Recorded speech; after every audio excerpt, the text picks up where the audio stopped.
गंजाम जिले में थमुनी दादन दुख काम करने बेले तमिलनाडु में पुणी जड़े दादन श्रमिकों मृत्यु सानखेमुड़ी ब्लॉक टी गोविंदपुर पंचायत नुआ गाँवर 19 वर्षीय युवक अरक्षित नायकों मृत्यु होती।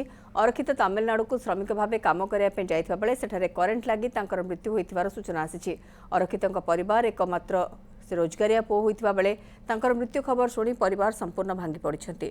पुअर मृतदेह जन्ममाटी को आनिबा पई अरक्षितଙ୍କ विधवा मां सहित 4 भौणी सरकार पाखरे आकुल निवेदन करिछन्ति।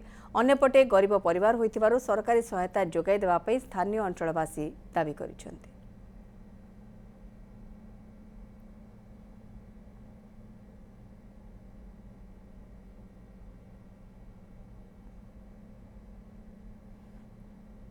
ये जो जहाँ जहाँ अभियोग गुड़ाक आम ऑनलाइन जनशुणाणी पोर्टल माध्यम यार तदारख करुचु कंसर्न लाइन डिपार्टमेंट को इमिडिएटली मार्किंग करा जाउची जो माने ऑनलाइन जरिया एटाकू समाधान करा जाउची। समाधान हैला परे परे जनसाधारण को मध्य तांकर मोबाइल नंबर रे तार नोटिफिकेशन गुड़ाक जाउची। जदि अभियोग रे से जो समाधान उपरे जदि संतुष्ट नांती से माने पुनी सेटाकू रिओपन मध्य करि परिबे जोटा सीनियर अफिसर पाखक आसीबो एवं तार समाधान पाई